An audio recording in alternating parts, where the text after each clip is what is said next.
Excellence, M. Mohamed Ould Cheikh El Ghazouani, président de la République islamique sœur de Mauritanie, président en exercice de l'Union africaine, chers frères, Excellence, Monsieur le chef d'État, chers frères Kagame et Tebboune, Mesdames, Messieurs les chefs de délégation, Monsieur le Premier ministre, Monsieur le Président de la Commission de l'Union africaine, Mesdames, Messieurs les ministres, distingués invités en vos rangs, grades et qualités. Mesdames, Messieurs, je tiens d'abord à remercier mon frère, le président Ghazouani, pour son invitation à cette rencontre et les dispositions habituelles qu'il a bien voulu faire prendre pour faciliter notre séjour ici. Nous nous sentons bien chez nous. Son implication, je lui renouvelle mes félicitations pour son leadership et son remarquable travail à la tête de l'Union africaine dans un monde en constante mutation, marqué par des turbulences préoccupantes. Notre rencontre de ce matin est la parfaite illustration de son implication personnelle face aux défis du continent. Cette invitation s'inscrit dans le cadre de la mise en œuvre du thème de l'année de l'Union africaine et témoigne également de l'importance que nous accordons tous aux thématiques qui touchent le cœur de notre avenir, à savoir l'éducation, la jeunesse et l'employabilité. Elle traduit notre engagement commun à façonner une Afrique résiliente, dynamique et prospère. Nos jeunes, qui représentent plus de 60% de notre population, ne sont pas seulement l'avenir de notre continent, ils sont notre présent. Leur éducation, leur formation et leur intégration économique doivent être nos priorités absolues. Je salue à ce propos les efforts de l'Union africaine, dont ceux du comité des 10 chefs d'État et de gouvernement, et du président de la Commission, le frère Moussa Faki Mohamed, avec ses équipes, pour promouvoir l'éducation, la science et la technologie, en vue d'atteindre les objectifs de développement durable et d'accélérer la mise en œuvre de l'agenda 2063. Excellences, Mesdames et Messieurs,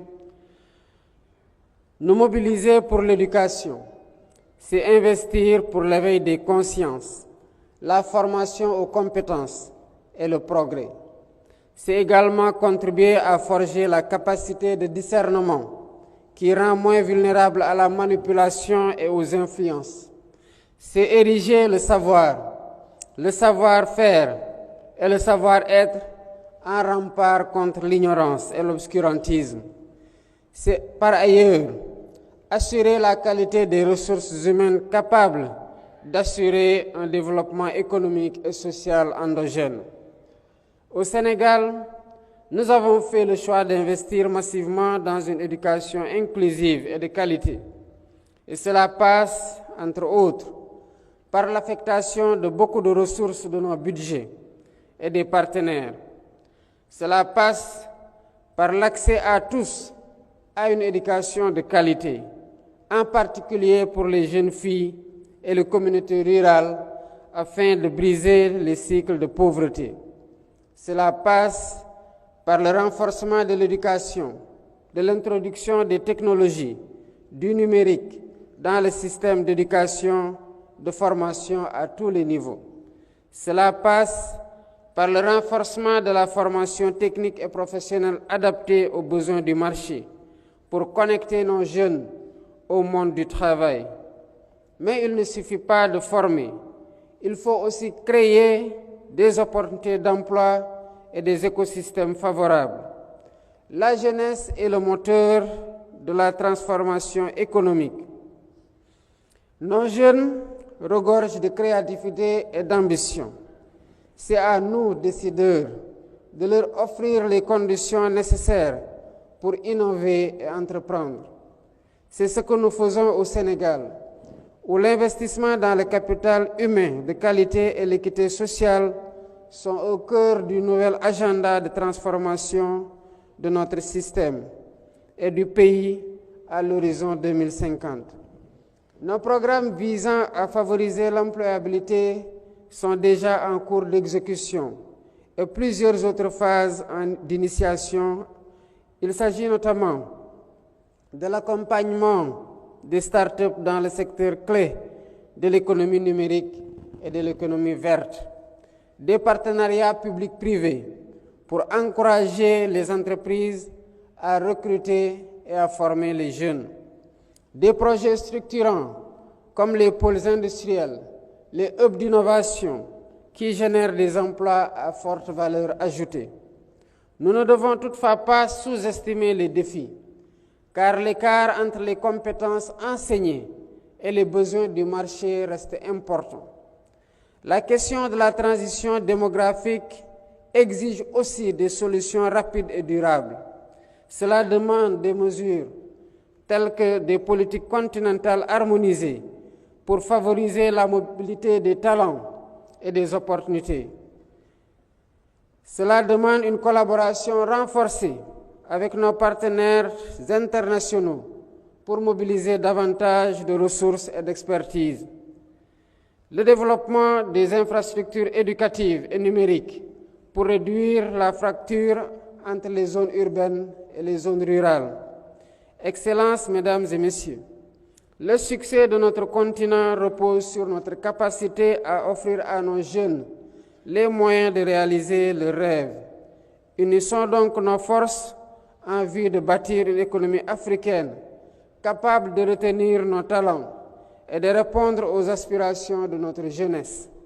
Ensemble, faisons de cette conférence un tournant important pour l'avenir de notre jeunesse et de l'Afrique. Travaillons main dans la main pour bâtir un continent où chaque jeune, où qu'il se trouve, pourra s'épanouir et contribuer au développement de notre continent. Je vous remercie de votre aimable attention.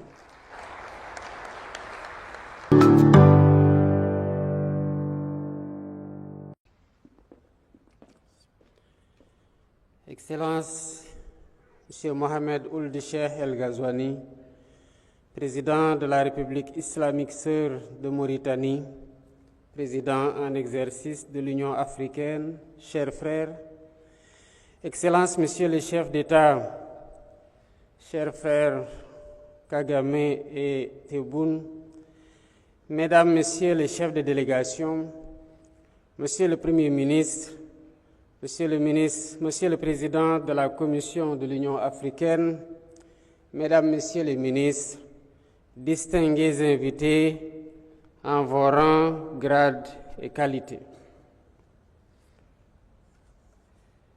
Mesdames, Messieurs, je tiens d'abord à remercier mon frère, le président Ghazouani, pour son invitation à cette rencontre et les dispositions habituelles qu'il a bien voulu faire prendre